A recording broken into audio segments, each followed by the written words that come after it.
Salam uşaqlar, hər vaxtınız xeyir. Bu video dərsdə sizlərə şagirdlərim üçün onlayn şəkildə təqdim etdiyim 11-ci sinif riyaziyyat buraxılış imtahanı hazırlıq sınaq 17-nin test suallarının izahlarını təqdim edəcəyəm. Siz də belə bir onlayn sınaqda pulsuz şəkildə iştirak etmək istərsinizsə 051 982 25 63 WhatsApp nömrəm ilə əlaqə saxlaya bilərsiniz. Amma onlayn dərslərimiz ödənişlidir. Əlaqə üçün yenə bu nömrə ilə əlaqə saxlaya bilərsiniz. Əyani hazırlıqlar üçün də ünvanımız Yevlax şəhəri. Belə, yenə də bu nömrə ilə əlaqə saxlaya bilərsiniz əyani dərslər üçün. İndi isə keçək sualların izahına. Birinci suala baxırıq. Sual 1. Deyir ki, düz prizmanın oturacağı tərəfi 4 olan kvadratdır. Prizmanın diagonalı 6 olarsa onun həcmini tapın. Düz prizma odur ki, yəni yan tili oturacaq müstəvisinə perpendikulярdır. Tərəfi 4 olan kvadratda oturacaqda. Deməli, biz buna düzgün dörtbucaqlı prizma deyirik. Niyə? Oturacağındakı fiqur düzgün fiqurdur. Yəni, düzgün dörtbucaqlı kvadrat ona görə. Yəni, biz həmin prizmanı çəkirik. Prizmanı normal belə çəkə bilərsiniz. Oturacaq kvadrat olan.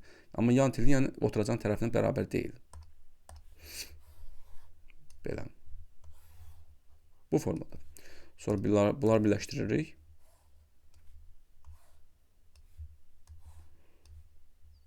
Oturacaqda yerləşən fiqur kvadratdır, yəni.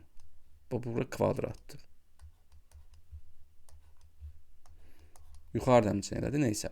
Və burada diagonaldan söhbət gedir. Prizma diagonalı deyir ki, neçəyə bərabərdir? 6 olarsa. Prizmanın ən yaxşı diagonalı buradan çəkməkdir. Bu prizmanın özünün diagonalıdır. Bu da oturacağın diagonalıdır. Təbii ki, burada bir düzbucaqlı üçbucaq yaranacaq. Adlandırırsaq, A, C, B. Burada oturacağın tərəfi 4 olan kvadrat. Yəni, bu kvadratın tərəfi 4-dürsə belə. Oturacağın diagonalı 4 köhdəki olacaq. Çünki kvadratın diagonalı düsturu A köhdəkidir. Və prizma öz diagonalı da 6-ya bərabərdir. Yəni, AB prizma öz diagonalı. Bu 6-ya bərabərdir. Onun həcmi isə prizma həcmi düsturu V bərabərdir. S oturacaq vurulsun H-dır. Oturacağın sahəsi elə kvadratın sahəsidir. O da kvadratın sahəsi onun bir tərəfinin kvadratına bərabərdir. O da olacaq 16. Hündürlüyünü tapmaq lazımdır. Burada düzbucaqlı üçbucağa görə biz Pifagor teoremindən H tapacağıq. Yəni ki, H-ın kvadrat bərabərdir. 6-ın kvadrat çıxılsın 4 köhdəkinin kvadratı. O zaman H kvadrat bərabər olacaq 36 çıxılsın 32. H kvadrat bərabər 4. H da bərabər olacaq 2-yə. Yəni bizim hündürlüyümüz olacaq 2. O zaman gətirib sahəyə yeni 16 yazırsınız. Hündürlük yerinə 2 yazırsınız. O da olacaq 32. Cavab yəni A variantı. Yəni, belə bir sual, qəşəng sualdır. Keçək ikinci sualın izahına. Sual 2-yə baxaq. Biraz ekranı böyüdək, çox balacadır. Aha, belə daha yaxşıdır. Tilləri 4, 5, 6 olan paralelipedin səthinin sahəsini tapın. Yəni, düzbucaqlı paralelipeddən gedir söhbət. Düzbucaqlı paralelipedi çəkək. Əslində ehtiyac yoxdur, yenə çəkək. Bu bizim düzbucaqlı paralelipedimiz. Bir dəqiqə.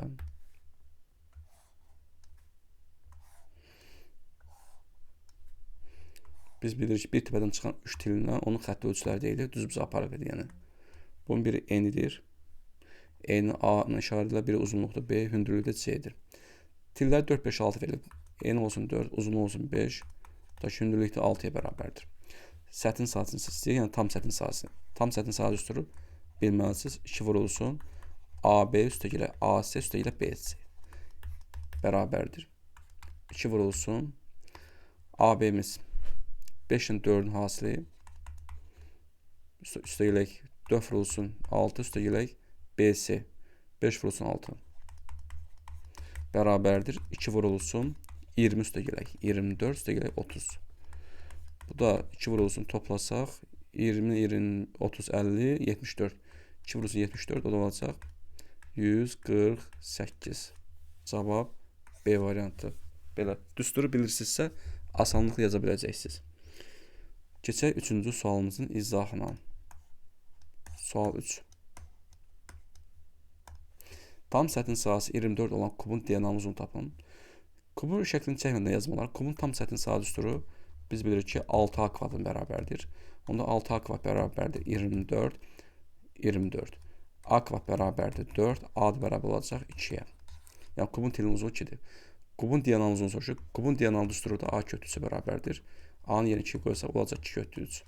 Cavab olacaq, yəni C variantı. Belə. Davam edirik. Keçək 4-cü sualımızın izahına.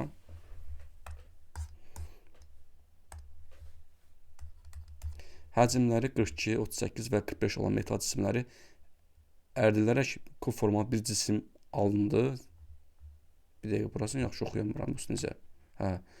Həcmlər 42, 38 və 45 olan metal cisimləri ərdilərək onlar kub formalı bir cisim aldı. Yəni bunlar birləşdirib bir kub formalı cisim aldı. Alınan kubun yan səthin sahəsini tapın. O metal cisimlərin həcmləri birinci metal cisim həcmi 42-dir, ikinci metal cisim həcmi 38-dir, üçüncü metal cisim həcmi 45-dir. Burada kub formalı bir cismi alırsınızsa, o kubun həcmi bunların həcmləri cəminə bərabər olacaq. 42 üstəgələk 38 üstəgələk 45, o da bərabərdir. 42-nin 38-in cəmi 80 edir, 80 üçün 45 yerində 125 edəcəkdir. Alınan kubun yan səthin sahəsini istəyir.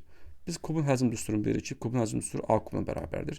O da bərabər 125-ə, həcm 125-dir. Ona A da bərabər olacaq 5-ə. Kubun yan səthin sahəsini istəyir. Kubun yan səthin sahə düsturu 4 vurulsun A kvadratdır.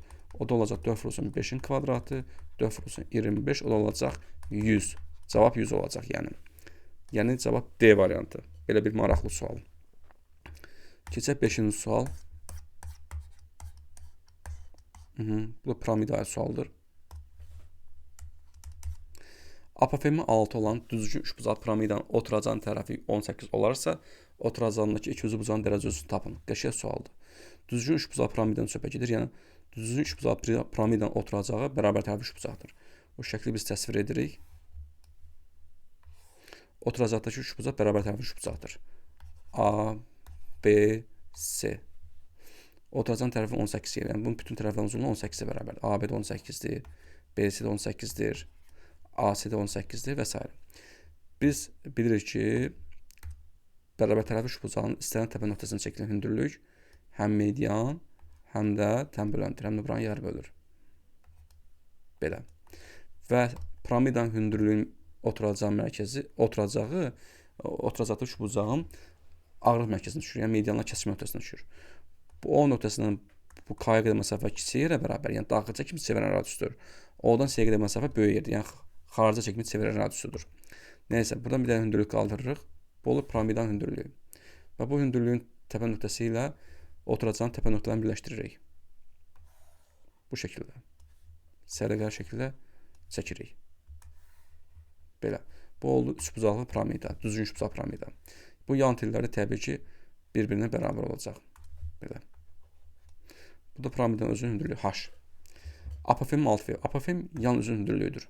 Apofem çəksək, S təpəsi ilə K-nı birləşdirsək, bu da bura perpendikular olacaq. 3 perpendikular teoreminə görə bunlar bir nöqtəyə düşür. Oldu mu? Bu da yan üzün hündürlüyüdür. Yəni apofem 6-dır. Oturacağın tərəf 18-dir. Oturacaqda 200 bucaq dərəcəsini tapın. Oturacaqda 200 bucaq bu apofem ilə bu kiçik yer arasında qalan bucaqdır. Bax, burada 200 bucaq. Bax, buranı istəyir bizdən. Yəqin ki, siz burada düz bucağı, uç bucağı hiss edirsiniz. O düz bucağı, uç bucağı ştrikləyirəm belə. Söhbət gedir KOS düz bucağı, uç bucağından. Biz gəlin burada kiçik yeri və ya H-ı tapa bilərik. Kiçik yeri tapmaq lazımdır. Kiçik yerin düsturunu bilməlisiniz. Kiçik yer bərabər tərəfi uç bucaqda. Kiçik yerin düsturu A kötüs bölünsün 6-dır. Tərəfimizin uzunluğu, yəni oturacağın tərəfin uzunluğu 18-ə bərabərdir. O da olacaq 18 kötüs bölünsün 6, 1, 3. Kiçik bərabərdir 3/3. Biz də görürük ki, burada alfa bucağından bitişik katet verilib, bir də hipotenuz verilib.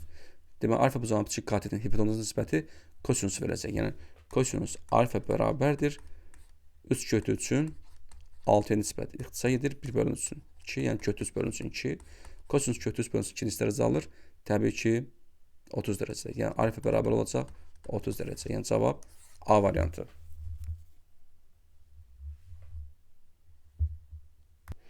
Belə. Keçək indi 6-cı suala. 6-cı sualda nə deyir? 6-cı sualı piramidal sualdır. Düzgün dördbucaq piramidanın oturacağının diagonalı 6, hündürlüyü isə 4 olarsa onun həcmini tapın. Uşaqlar, bu düzgün dördbucaq piramidadır. Yəni oturacağı kvadrat olan piramidadır. Onun şəklini çəkək bir dəqiqə.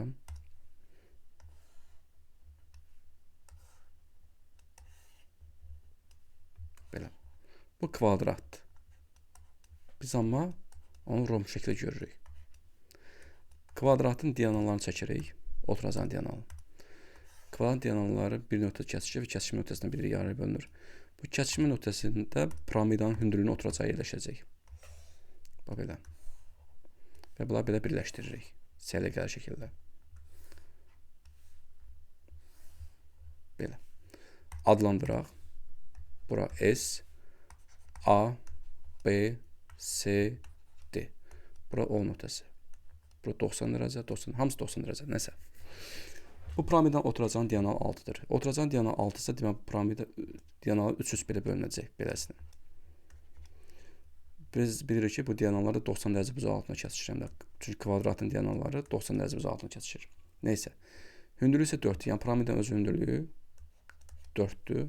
Onun həcmini tapın. Piramidanın həcm düsturu V bərabərdir 3/1 S oturacaq vurulsun H-dır. Oturacağın sahəsini tapayıq. Kvadratın diagonal uzunluğunu veribdir. Kvadratın diagonal düsturunu isə vermişdir. 6. Sahəsi D kvadrat bölünsün 2-yə bərabər. Diagonal ilə əlaqəli sahə düsturu. 6 kvadrat bölünsün 2, o da olacaq 18. 18 vəssalam 3/1 vurulsun 18. Hündürlüyümüz də 4-dür. Bunlar ixtisasa gedəcək. O da olacaq 24. Cavab Y variantı. Belə. Keçək 7-ci sualımıza. Sual 7.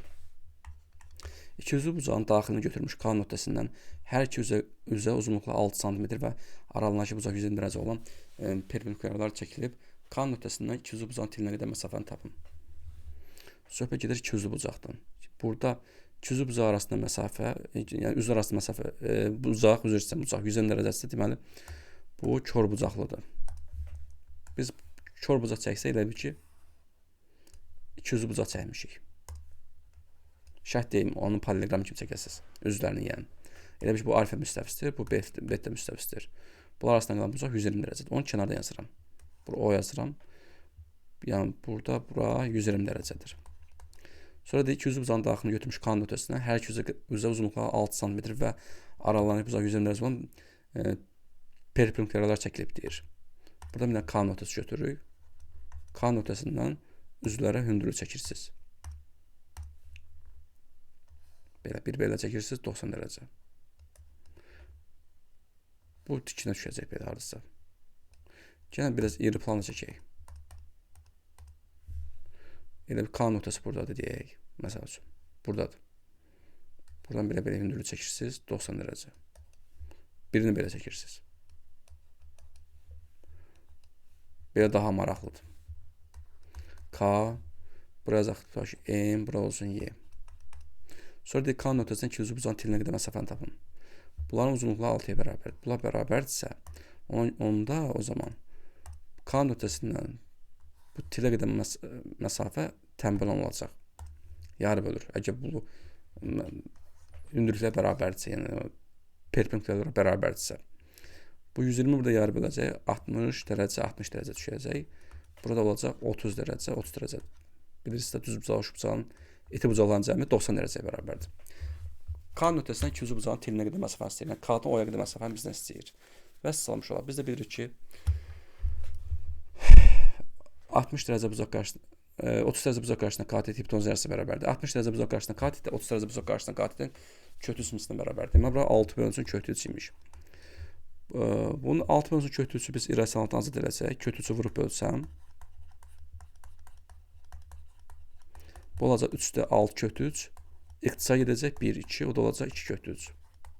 Yəni buranın uzunluğu bir sözdən 2 kötü 3-dür. 30 dərəcə bucaq qarşısında kateti hipotenuzun yarısına bərabərdir. Demək, burada olacaq 4 kötü 3. Demək, K-dan O-ya qədər məsafə 4 kötü 3-dür. Amma cavab görə bilmirik. Niyə? Harada səhv edirik? Baxaq ki, harada səhv edirik.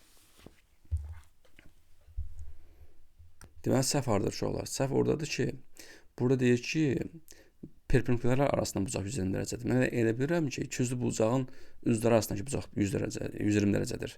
Səhv buradadır. Bir dənə diqqətli olaq. Yenə şəkli tərədən çəkim, biraz səliqəli olsun. Bax, iki üzlü bucağın üzvləri arasında bucaq 120 dərəcə deyil. Hündürlüklər arasındakı bucaq 120 dərəcədir. Sadəcə orada diqqətsizlik eləmişəm. Problem odur. Belə. Bu hündürlük 90 dərəcə, bu da 90 dərəcədir. Belə bir şey olar.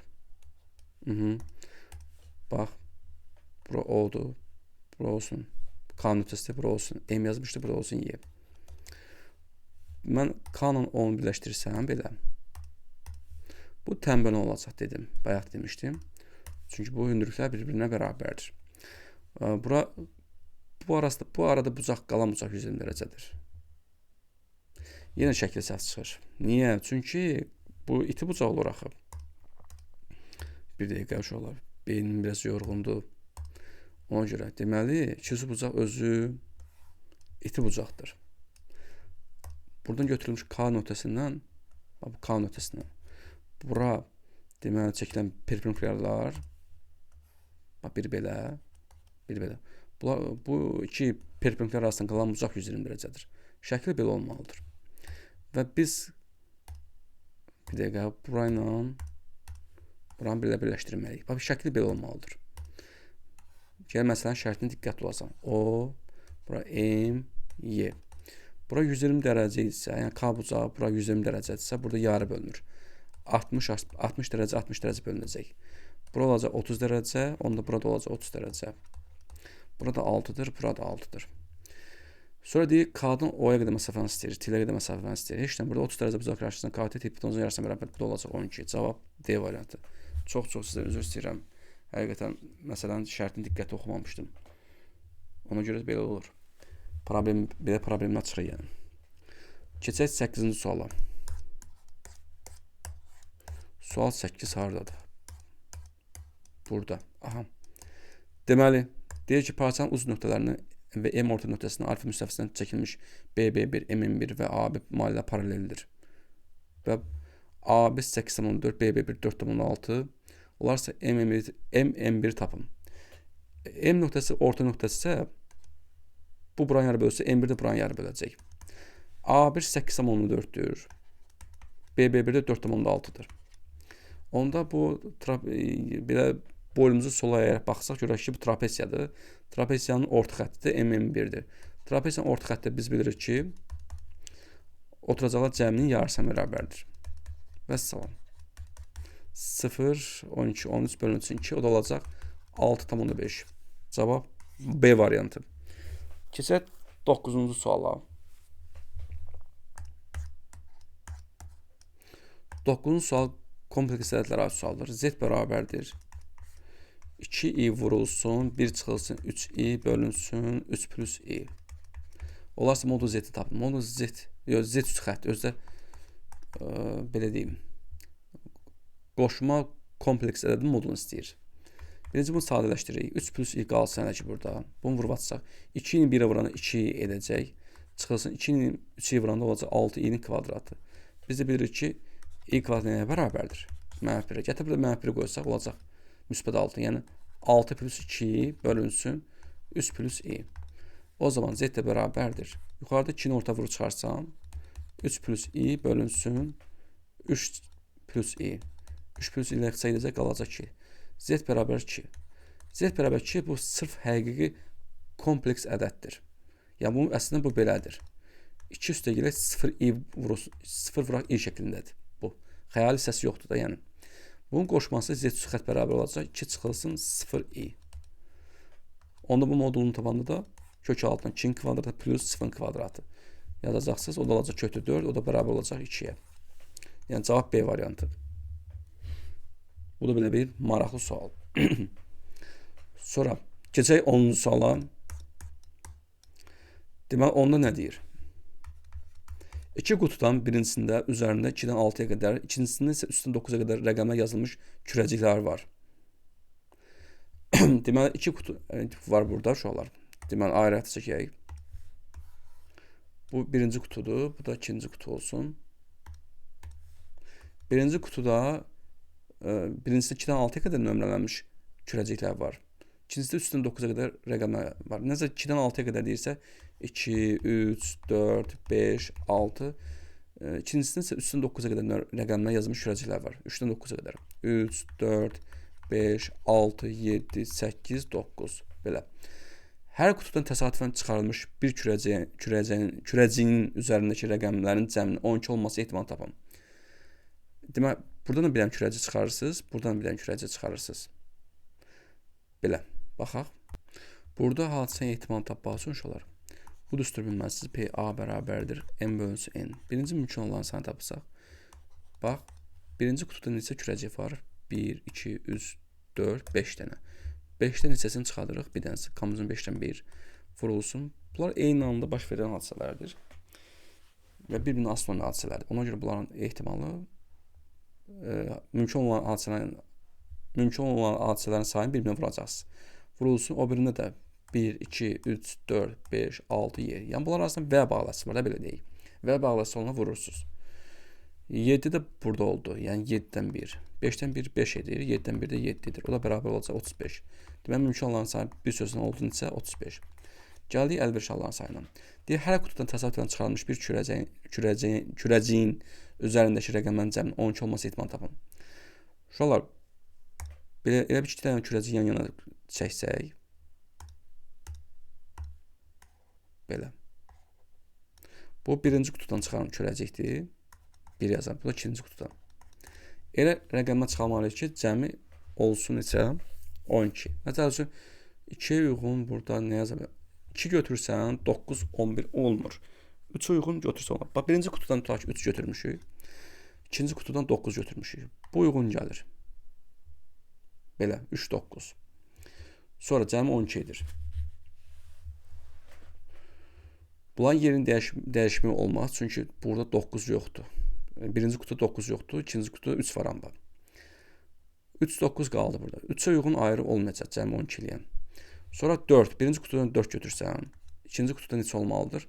8. Bunların yerini dəyişənməsin. 8, 4 yazılmasın. Çünki birinci qutuda 8 yoxdur. Buradan belə qutardıq.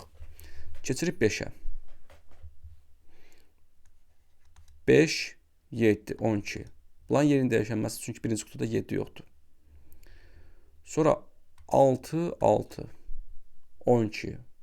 Burada yeri dəyişmə edə bilərsiniz. Çünki bunlar nömrəcə eyni olsa da ayrı kürəciklərdir. Bəlkə biri qırmızı, biri yaşıldır. Ona görə burada 6, 6 iki dəfə yazmaq lazımdır. Aydın oldu mu? Cəmi 12 edir yenə də. Ola bilər. Bu yaşıl kürəcikdir, yaşıl. Bu qırmızı.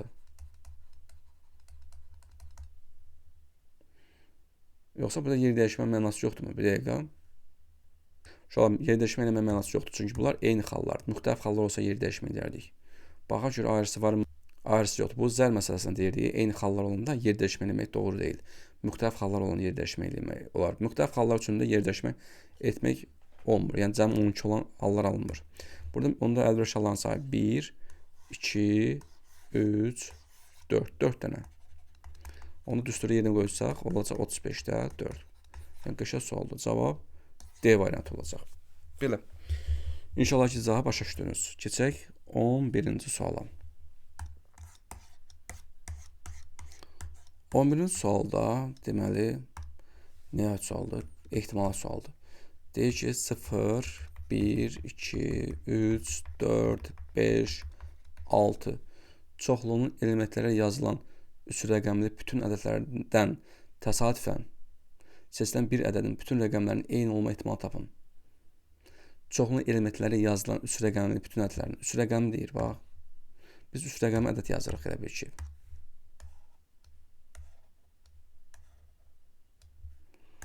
Aha, burası sayılar yazacaq. Sayılar. Çoxlu elementləri ilə yazılan üç rəqəmli bütün ədədlərin təsadüfən seçilən bir ədədin bütün rəqəmlərinin eyni olma ehtimalı tapın. Eyni olsun deyir. Belə. Deməli, hadisənin ehtimalı düstur PA bərabərdir. M bölünsün N. Birinci biz mümkün olanın sayını tapacağıq. Deməli, burada rəqəmlərin təkrarlanması olacaq. Amma ilk sıraya biz 0 yaza bilmərik. 0-dan başlayan rəqəm yoxdur. Bura 1, 2, 3, 4, 5, 6 yaza bilərik. Neçə rəqəm yaza bilərik? 6 dənə rəqəm yaza bilərik. Bura 0 yaza bilərik. 0, 1, 2, 3, 4, 5, 6. Yəni deyirəm, burada rəqəmlərin təkrarlanmasını götürəcək. Çünki eyni olma ehtimalı deyir. Bura 7 dənə rəqəm yaza bilərik. 9. Burada 7 dənə rəqəm yazacaq. 0, 1, 2, 3, 4, 5, 6. 7 rəqəm buraya yazacaq. Onda bunların sayların hasili mümkün halların sayı olacaq. 6 vuraq 7 vuraq 7. Bu belə qalsın hələ ki. Məxrəcə bunu yazacaq. 6 vuraq 7 vuraq 7. Bir də deyir ki, təsadüfən seçilən bir ədədin bütün rəqəmlərin eyni olma ehtimalı tapın. Bunların üçü, məsəl üçün, 0-0 ola bilməz, 1-1 ola bilər, qoşa 111 ola bilər, sonra 222 ola bilər, sonra 333 ola bilər, 444 ola bilər, 555 ola bilər, 666 ola bilər. Neçədən oldu? 1, 2, 3, 4, 5, 6. 6 dənə. Demək, bu da olacaq 55 halların sayı. 6-a xısa gedəcək, qalacaq 1/49. Çox mükəmməl sualdır. Cavab A variantı. Belə, inşallah ki, izahı tam başa düşdünüz. Keçək 12-ci suala. Qutuda 6 müxtəlif qırmızı, 3 müxtəlif göy daş var. Demək, 6 qırmızı, 3 göy. Qutudan bir qırmızı və ya bir göy daş neçə fərqli üsulla seçilə bilər? Ehtimal istəmir, seçilmək istəyir. Demək, qutudan çıxan bir qırmızı kürə, bir dənə kürə çıxarırsan, bu ya qırmızı və ya nə olmalıdır? Göy olmalıdır. Və ya bağlası varsa, toplayacaq burada əlverişli olan sayını. Tutaq çıxan kürəcik 6 qırmızıdan biri qırmızı, çıxan kürəcik qırmızısa, olacaq kombinezon, yəni bir dənə kürəcik çıxarırsınız da, 6-dan 1 olacaq. Və ya kombinezon olacaq 3-dən 1, yəni 3 göydən biri, çıxardığımız 3 kürəcikdən biri göy ola bilər. Çıxardığımız 3 göy kürəcikdən biri yəni göy çıxa bilər, nəsə. 6-dan 1 6 edir, 3-dən 1 də 3 edir. Cəmi neçə edir? 9 edir. Cavab D variantı. Sadə sualdır bu. Bəzən çox adam bu sualı çaşır. 13-cü sual. 2x çıxılsın 3y üstə gələk 6 bərabər 0. Bir də 4x çıxılsın y çıxılsın 8 bərabər 0. Düz xətlərin kəsişmə nöqtəsi koordinat başlanğıcından hansı məsafədədir? Bu iki düz xətin kəsişməsini tapmaq üçün sistem şəklində həll edə bilərsiniz. Onu belə yazarsınız. 2x çıx 3y bərabərdir. -6. 4x çıxılsın y bərabərdir. Müsbət 8. Sistemi alarsan, məsələn, bunu vurarsan 3-ə. 2x çıxılsın 3y bərabər olar. -6. -3-ə daha doğrusu. -6 olar. Bunu -3-ə vuranda olacaq -12 üstə gələk 3y bərabərdir. -24. Topla. -12, -30, x3. Gətir burada yenə qoysam. 4 vurulsun 3 çıxsın y bərabər 8. Y 4 oldu. Deyir 3-4 nöqtəsi deyir koordinat başlanğıcından hansı məsafədədir? Bu da yəni asan bir qaydası var. Yəni iki nöqtə arası məsafə düsturuna görə yaza bilərsən. Şəkli çəkib göstərə bilərəm sizə. Bir dəqiqə. Bax bu koordinat sistemi elə bir ki, demək, kəsişmə nöqtəsinin x ox üzərində koordinatı 3-dür. Y ox üzərində koordinatı 4-dür. Bu da olsun A nöqtəsi. Yəni A nöqtəsinin koordinatları oldu 3, 4. Bu da O nöqtəsi. O nöqtəsinin koordinatları 0, 0-dır. A-dan O-ya qədər məsafə lazım bizə. A-nı 10 birləşdirirsiniz. Burada bir düz bucaq yaranır.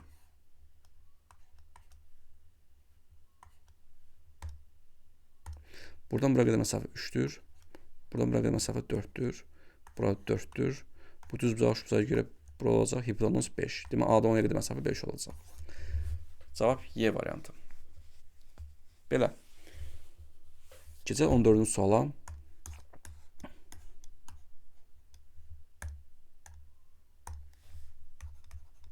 Kanalın hansı qiymətlərində A vektorunun koordinatları, komponentləri də verilibdir. 4K çıxsın 3, 12 və B vektorunun komponentləri verilibdir. 6, 2K plus 2. Vektorları əks istiqamətli olar. Əks istiqamətli. Yəni, bunlar kollinear vektorlardır, amma əks istiqamətli kollinear vektorlardır. Kollinear vektorların biz bilirik ki, uyğun koordinatların nisbəti bir-birinə bərabərdir. Bu olsun x1, bu olsun y1, bu olsun x2, bu da olsun y2. Əgər vektorlar kolinearsa, deməli uyğun koordinatların nisbəti bir-birinə bərabərdir. O da bərabər k-ya. Burada əks istiqamət vektorlarsa k mənfi olur burada. Bu kolinearlıq şərtidir, belə deyək, k. Deməli x1-in yerinə yazacaq 4k çıxsın 3 bölünsün. X2 yerinə yazacaq 6 bərabərdir 12 bölünsün 2k plus 2. Yəni bunların nəticəsi mənfi ədəd olmalıdır. Yəni nisbəti mənfiyə bərabər olmalıdır. Buna görə. Heç nə belə çarpaz vurursunuz. Deməli 4k çıx 3 vurulsun 2k plus 2 bərabər 6 vurulsun 12. Bu olacaq 8k kvadratı. Bu olacaq 8k. Bu olacaq mənfi 6k. Bu olacaq mənfi 6. Bu olacaq 72. 8k kvadratı. Bunlar çıxanı qalacaq müsbət 2k. Bu tərəfə keçəcək olacaq mənfi 78 bərabər 0. 2-yə bölsək 4k kvadratı plus k çıx 39 bərabər 0. Bunu çarpaz vurma üsuluna vuruq ayıra bilərik. 4k kvadrat plus k çıx 39 bərabərdir 0. 4k-nı k-ya deməli mənfi 13 3. Hə. Müsbət 3-ü buraya yazaq. Mənfi 13 bura. 3-ü mənfi 13 bura mənfi 39 ilə çarpaz vur toplasaq mənfi. Yox. Səhv elədim. Bu müsbət bura olmalıdır. Mənfi bura olmalıdır. Düzəldək. Olacaq mənfi 12k üstə gələk 13k. O da bərabər olacaq k. Bu oradakı ədamdır. Demək qarşı-qarşı götürüb vuruqla ayıra bilərik. 4k plus 13 vurulsun k çıxsın 3 bərabər 0. Hansı 0-a bərabərsə hər birini 0-a bərabər edirsiniz. K minus 3 bərabər 0. Bu da K1 bərabər olacaq. Mənfi 13 bölünsün 4. K2 bərabər olacaq 3-ə. İndi bir iş var abi. K bu K'dan deyil. Aləm qatmayın bir-birinə. Bunu olub K1 yazım ki, fərqlənsin. İndi məsələn K'nın K1 yox, bunu nə yazaq ha? Buna K3 yazaq, fərqlənsin. Yəni o K bu K'dan deyil, qarışdırmayın yəni. Yəni deyəsiniz ki, bu da K mənfi görmüşəm, götürüm, bu mənfini götürməliyim. Xeyr, ona görə deyil, yoxlamalısan. Birazcık asandan başlayaq. K'nın 3 qiymətini götürüb yoxlasaq, məsələn burada yoxlasaq. 4 vurulsun 3 çıx 3 bölünsün 6. Neçədir? 12, 12-dən 3 çıxanda 9, 9, 6 ilə müsbət ədəd alacaqsan. Yəni nəticə müsbətə bərabər olacaq. Bizə deyək K mənfi olmalıdır. Deməli bu bizim işimizə yaramır. Bu getdi. Deməli yerdə qaldı mənfi 4, 13. Yəni bunu götürəcəksən. Yəni onun yerinə apar K'nın mənfi 4, 13 qiyməti yerinə qoyursan, görərsən ki, nisbət mənfi olacaq. Yəni bu 13 bölünsün 4-ü biz qarşı-qarşıya çevirsək, yəni mənfi 3,4-də 1 edəcək. Yəni cavab C variantı. Və belə diqqətli olmaq lazımdır. Keçək 15-ci suala.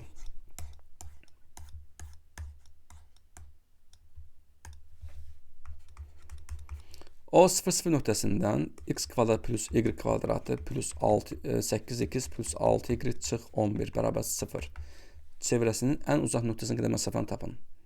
Biz çevrənin tənliyini qurmalıyıq. Çevrənin tənliyi ümumi şəkli belədir. X çıxsın x0 mötəsi kvadratı üstəgələk y çıxsın y0 mötəsi kvadratı bərabərdir r kvadratdır. Onda burada x-də bir qruplaşdırırıq. X kvadrat plus 8x üstəgələk y kvadrat üstəgələk 6y çıx 11 bərabər 0. Burada olacaq, yəni burada neyəcək? X kvadrat plus, elə mötəziyə aşmayaq. Bu nəyə çatmır? 8-in yarısının kvadrat, 4. Yəni 8-in yarısı 4-dür, 4-ün kvadrat edir 16. 16-nı həm əlavə edirəm, bunu çıxıram. Plus, burada nə baş verir? Y kvadrat plus 6y. 6-nı bölürəm 2-yə, edir 3 üçün kvadrat çatmır. Yəni 9-u həm əlavə edirəm, həm çıxıram. Çıxar 11-i unutmuram, bərabər 0. Bu olacaq x plus 4-ün mötəzi kvadratı. Bu da olacaq y plus 3-ün mötəzi kvadratı. Mənfi 16 çıxaq 9 edir, mənfi 25, çıxaq 11 edir, mənfi 36, sağa gecirirsəm olacaq müsbət 36. Demək, çevrənin mərkəzi nöqtəsinin koordinatları əks işarələ mənfi 4, mənfi 3 olacaq. Radius r kvadrat 36-ya bərabərdirsə, r də bərabər olacaq 6-ya. Bax, elə bir ki, bir dənə çevrə çəkirik. Çevrə. Elə bir ki, o koordinat başlanıcı, yəni O00 nöqtəsi də buradadır, məsəl üçün. O00 nöqtəsindən çevrəsinin, yəni verilən çevrənin ən uzaq nöqtəsinə qədər məsafəni istəyir. Buradan bir də xətt çəkirsən ki, o gedib mərkəzdən keçsin. Çevirən mərkəzdə olsun ta ki A nöqtəsi. A yox, bu O1 olsun. A yox, O1 olsun. Bu O1 nöqtəsinin koordinatları da -4, -3-dür. Bax, bu nöqtəyə qədər məsafə istəyir. Yəni, O-dan A-ya qədər məsafə çevir. Yəni, O nöqtəsindən, koordinat başlanğıcından yəni çevirən ən uzaq nöqtəsinə qədər məsafə OA məsafəsidir. Bizdən bunu istəyir. Deməli, necə edəcəyik? Radiusdan tapışıq ki, 6. Yəni, burada 6-dır, burada 6-dır. Belə. Deməli, bunu tapmanın yolu necədir? Heç nə. O-dan O1-ə qədər məsafəni tapıb üstünə 6 gələ bilərsiniz. O1 məsafəsi 2 nöqtə arası məsafə düsturu kök altında -4 çıxılsın 0 mərkəzi kvadrat plus -3 çıxılsın 0 mərkəzi kvadrat bərabər kvadrat kök altında 16 plus 9 o da olacaq kökdə 25 o da olacaq 5. Bu məsafə 5-ə bərabərdir. Bir də 6 var axı əlavə. Yəni bura qədər 6-dır. Onda OA məsafəsi olacaq 5 ilə 6, yəni 11. Cavab yəni B variantıdır. Belə. Bu da maraqlı bir sualdır. Belə suallar imtahana çox düşür. Keçək 16-cı suala.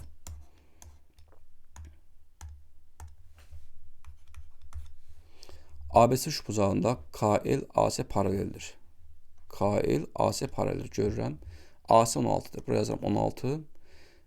BC bölünsün BL bərabər çıxılsın 6 nisbətidir. BC BL nisbəti. BC-nin BL nisbəti. Aha. KL də A-ya bərabərdir. KL A-ya bərabərdir. A kvadratının K ifadəsini qiymətləndirir. Bu oxşarlıqdır. Oxşar bucaqlardır bunlar. Yəni bura mən alfa bucağı yazsam, bura alfa olacaq. Bura beta yazsam, bura beta olacaq. Təpə bucağı da qamma. Yəni yuxarıdakı üç bucaq K, B, L oxşardır. İki üç bucaq A, B, C-yə. Oxşar üç bucaqların da bərabər bucaqların qarşısında duran tərəflərin nisbətləri bərabərdir.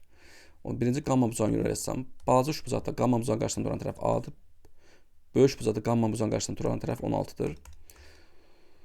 Sonra alfaya görə yazsam, alfa bucağının qarşısında duran kiçik tərəf B-dir. Böyük bucaq alfa bucağının qarşısında duran tərəf də B-dir. Burada da bunların yerini dəyişsəm, ya da belə yazsam, A-nın 16 nisbət deyil. Bunu tərsinə çevirsəm, 16-nın A-ya nisbəti bərabər olacaq. Bunu tərsinə çevirsəm, BC-nin B-lə nisbəti. BC-nin B-lə nisbətini A çıxsın 6 veribdir. Ben buradan yazıram, 16 bölünsün A bərabərdir. A çıxsın 6. Bu məxrəcini bir yazıb çarpacırsam, A kvadrat çıxsın 6, A çıxsın 16 bərabər 0 olacaq. Burada V-terinin köklər cəmi olmalıdır. 6 hasıl olmalıdır. -16. O da olacaq müsbət 8 -2. Mənfini götürəməliyim, amma 8 götürəcəyik. A 8-dir. Bizdən A kvadrat çıxsın 2-ni soruşurdu. 8-in kvadrat çıxsın 2 vurulsun 8. 64 çıxsın 16, o da olacaq 48. Cavab B variantı. Çox qəşəng sual. Yəni oxşarlıqdır. Sadə görsənə bilir, amma görürsüz nələr var. 16B. Keçək 17-ci suala. 17-ci sual ilə oxşarlığa sualdır. Bu şəkli biraz iri çəkək. Trapesiyadır.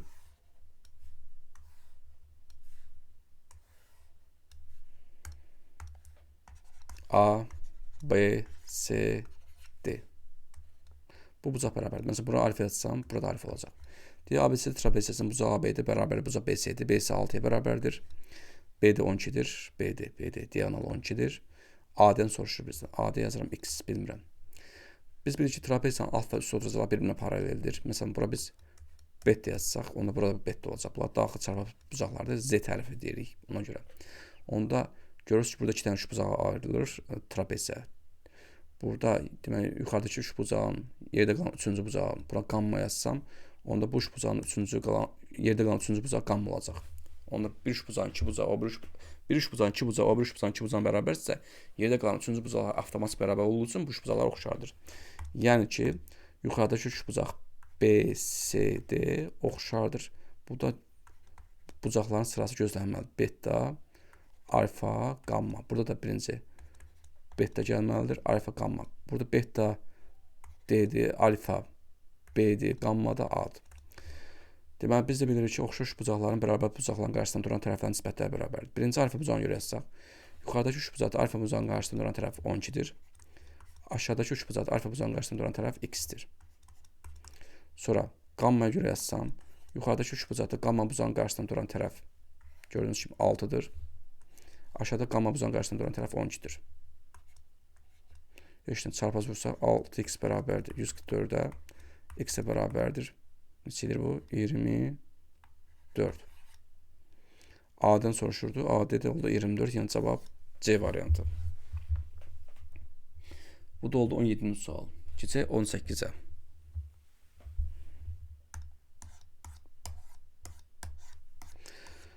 18-ci sualı trigonometrik tənliklərə aid sualdır. Bu da bir maraqlı sualdır. Sinus kvadratı x bərabərdir 1. Tənliyi həll edin. Əgər trigonometrik tənlikdə sinusun və ya kosinusun üzərində kvadrat varsa, dərəcə varsa, dərəcəni azaltma üsulundan istifadə edərək onun dərəcəsini azaltmalıyız. Bu da olacaq 1 çıxsın kosinus 2x bölünsün 2 bərabər 1. Çarpaz vursa 1 çıxsın kosinus 2x bərabərdir 2-yə. Kosinus 2x-ə bərabər olacaq mənfi 1-ə. Bu da kosinusun xüsusi haldır. 2x bərabər kosinus mənfi 1 harada alır? 180 dərəcə, yəni pi-də. Bir də 360 dərəcə yol qət eləməli. 2πk 2-yə bölsək pi bölünsün 2 üstə gələk πk olacaq. K daxili z. Cavab Y variantı. Cavab Y, 18-də Y. Keçək 19-cu suala. Burada da trigonometrik tənliyi sualdır. Biz sağ tərəfi sol tərəfi keçirsək, olacaq belə. Sinus 3x, kosinus 2x çıxılsın. Kosinus 3x vurulsun sinus 2x. Bərabərdir 0. Burada həm trigonometrik tənlik var, həm də toplama düsturu var. Yəni trigonometrik funksiya deyək. Bu da sinusun açılışıdır. Fikir verirsə, sinus bir dəfə 3x-in ifadə olunur, bir dəfə x-in. Kosinus x-dən sonra kosinus 3x. Demək olacaq sinus 3x çıxılsın, x-in açılışıdır, bərabər 0. Bu olacaq sinus 2x bərabər 0. Bu da sinusun xüsusi haldır. 2x bərabərdir pk. X-ə bərabər olacaq pk bölünsün 2. K daxildir z. Bu da n nəzəfə fərqlənməz. B variantı. Keçək 20-ci suala. Sual 20. Kosinus pi çıxılsın 2x bərabərdir mənfi kötü 2 bölünsün 2. Tənliyi həll edin. Pi çıxsın x ikinci rübə düşür. O da kosinus orada ikinci rübədə biz bilirik ki, x oxuna görə təyin olunur, mənfidir. O zaman mənfi kosinus x bərabərdir. Mənfi kötü 2 bölünsün 2. Mənfilər gedəcək. Kosinus x bərabər olacaq kötü 2 bölünsün 2. Bu da ümumi tənlikdir kosinus üçün. X bərabər olacaq plus minus. Kosinus kötü 2 bölünsün 2-ni alır 45 dərəcədə. Yəni pi bölünsün 4-də. Plus 2πk. K daxildir z. Cavab olacaq A variantı.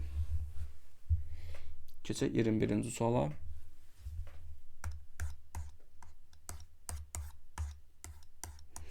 Sual fiqurların sahəsindən sualdır. Verilmiş ölçülərə görə iştiqlənmiş hissənin sahəsini hesablayın. Görürsünüz ki, burada yarım dairə var. Deməli, biz burada iştiqlənmiş hissənin sahəsini tapmaq üçün deməli, düzbucağın sahəsindən S düzbucağın sahəsini çıxmalıyıq. S yarım dairənin, Y-D yazam, yarım dairənin sahəsini. Düzbucağın sahəsi biz bilirik ki, en uzun sahəsinə bərabərdir. Uşaqlar, bax, biz burada belə bir onu bu toxuma nöqtəsini birləşdirsək, biz bilirik ki, radius toxunan toxuma nöqtəsi nədir? Perpendikulyardır. Vəssalam. Bu verilmiş ölçülərə görə iştiqlənmiş sahəni hesablayın deyir. Bu radius, demək, bura R-dirsə, burada düzbucaqlanır axı. 90 dərəcədə bunlar. Burada R olacaq. Demək, burada R-dir. Radius da arada axı. Demək, burada düzbucağın uzunluğu olacaq 2R. Demək, düzbucağın sahəsi S düz bərabərdir. N uzun sahəsində. N R-dir, uzunluğu 2R-ə bərabərdir. O da olacaq 2R-in kvadratı. Bir yarım dairənin sahəsi lazımdır. S Y-dir. Yarım dairənin sahəsi pi R kvadratı bölünsün 2-dir. Gətirib yerini qoysaq. Düzbucağın sahəsini yerinə yazırıq. 2 kiçik R kvadrat çıxılsın. Pi R kvadrat bölünsün 2. Orta mərkəz gətiririk. 2-də 4 R kvadrat çıxsın. Pi R kvadrat bərabərdir. R kvadrat orta vuruq çıxarsam 4 çıxılsın. Pi bölünsün 2 edəcək. Baxaq. Görək hansı variantdır? C variantı. Belə. Yəni, buraxışa belə suallar düşə bilər. Keçək 22-yə. 22-də bir dəqiqə paralleqrama aid sualdır. Deyir, A-yı 17-dir görürəm. Y-si 5, 15, Y-si deyirəm, Y-B 15-dir. S, A-B-sini tapıb paralleqram sahəsini istəyir. Biz burada bilirik ki, bura 17, bura 15-dirsə, o zaman bura olacaq Pifaqor teoreminə görə, deməli, neçə olur? 225. Pifaqor teoreminə görə 289. Neçə? 14 bir yadda. Deyəcəm, tam almıram. Bir dəqiqə. Deməli, 14 bir yadda. 10, 11 bir yadda. 4, 5, 514 edilir. Onda AB olacaq kökdə 514. Yəni, Pifaqora görə tapdım. Yəni, AB-nin kvadratı bərabərdir 17-nin kvadratı plus 15-in kvadratı. Buna görə tapdım. Başa düşdünüzmü? Belə. Düz hesabladımsa belədir. 514. Bir də qaldı hündürlük. Bu düzbucaq bucağın hündürlüyünü çəksən belə. Bu həm düzbucaq bucağın hündürlüyü olur, həm paralleqram hündürlüyü. Bu da H vurulsun C bərabər A vurulsun B düsturu var. Yəni hündürlük hipotenuzun hasili katli hasilinə bərabərdir. Onda H vurulsun. Elə biz C burada hipotenuz kökdə 514-dür. Bərabərdir katli hasili 17 vurulsun 15-dir.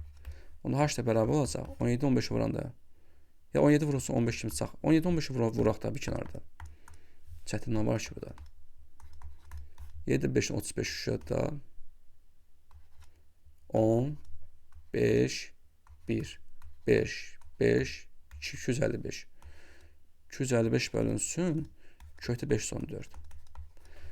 Bizdə bilirik ki, paralleqram sahəsi, yəni SABC-dir. Paralleqram sahəsi tərəfi ilə onu çəkmiş hündürlük arasına bərabərdir. Tərəfi kökdə 514-dür. Hündürlükdə tapdıq ki, belədir. 255 bölünsün kökdə 514. Bunlar qısa gedəcək, qalacaq 255. Vəssalam. Cavab A variantı. Bu işarə düşüb özdə. Keçək 23-ə. 23-də deyir ki, fx bərabərdir kvadrat kök altında x kvadratçısının 4x plus 3 plus kvadrat kök altında 4 çıxsın x kvadrat funksiyasının təyin olmasını tapın. Cüt dərəcədən kök funksiyanın təyin olmasını tapanda kök altı ifadəni böyük bərabər 0 yazıb həll edirik. X kvadratçısının 4x plus 3 böyük bərabər 0. Bir də 4 çıxsın x kvadrat böyük bərabər 0. Bunun sistemi alacaq. Çünki bizə x-in də bir qiyməti lazım ki, eyni anda hər ikisini ödəsin. Yəni bizə ortaq qiyməti lazımsa, deməli biz sistem bərabərsə həll etməliyik. Birinci bunu həll etsək. Köklər cəmi V teoreminə görə 4-ə bərabərdir. Hasil isə 3-ə bərabərdir. O da olacaq 1 3. 1-i qeyd edirəm. 3-ü qeyd edirəm. Müsbət, mənfi, müsbət. Böyük bərabər 0 olduğu üçün müsbət araqla götürəcəksiniz. Deməli, x daxil olacaq. Mənim sonsuzluğa 1-ə, birləşmə 3-dən müsbət sonsuzluğa. Oldu. Vəssalam. Bu birinci həlli. Burada mənfi böləcəm. Mənfi böləndə x kvadratçısının 4, kiçik bərabər 0 olacaq. Vuruqlayırsam. Hasil 0-a bərabərsə hər birini 0-a bərabər edirik. Müvəqqət olaraq. Təbii ki, kvadrat bərabərsizlikdə intervallar üçün həll olunacaq. Mən bərabər ifadəyə daxil edirəm kökləri. Mənfi 2, 2. Müsbət, mənfi, müsbət. Bu da ikisi bərabər 0 olduğu üçün mənfi aralı götürəcəyik. Deməli, x daxil olacaq mənfi 2-dən 2-yə. Amma iş bitmir. İndi bunlar bir ədəd oxumunda kəsişdirməliyik. Deməli, birinci 1-3-ü qeyd edirik. Mənim sonsuzluğa 1-ə qədər idi, birincinin həlli. Bir də 3-də müsbət sonsuzluğa. İkincinin həllini qeyd edək. Mənfi 2-dən 2-yə. Mənfi 2 hardasa buradadır. 2 də hardasa buradadır. Mənfi 2 arasını iştiqləsəm, burada 2 qat gedən yer təbii ki olacaq. Mənfi 2 bir aralı. Deməli, x daxil olacaq. Mənfi 2-dən 1-ə qədər. Hər ikisi daxildir. Cavab A variantı. Belə, qəşəng sualdır bu da. Keçək 24-ə.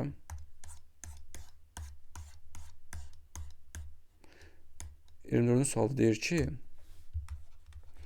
y bərabərdir 3 bölünsün 5 plus sinus kvadratı 5x funksiyasının ən böyük qiymət tapın. Yəni y-in ən böyük qiymətini tapmalıyıq. Biz bilirik ki, burada 3 sabitədir, işimiz yoxdur. Kəsin qiyməti kəsin məxrəcdə tərs asılıdır. Bu ən böyük qiymətini istəyiriksə, bu məxrəcin ən kiçik qiymətini tapmalıyıq. Burada sinusun dərəcəsi kvadrat olduğu üçün sinus kvadrat 5x-in qiyməti olacaq 0-1 aralığı. Yəni ən kiçik qiyməti 0 olacaq. Yəni sən bura 0 verə bilərsən. 3 bölünsün 5 olacaq 0,6. Cavab Y. Keçək 25-ci suala. Bu da loqaritma aid sualdır və nəhayət sonuncu sualımızdır. Loqaritma A əsasdan AB bərabərdir loqaritma A əsasdan 2A çıxılsın 3 üstə gələk 1 bölünsün loqaritma B əsasdan A bərabərliğini ödəyən A-nın qiymətlərini tapın. Burada loqaritma altına vurma varsa toplama görə ayıracaq. Loqaritma A əsasdan A plus loqaritma A əsasdan B bərabərdir.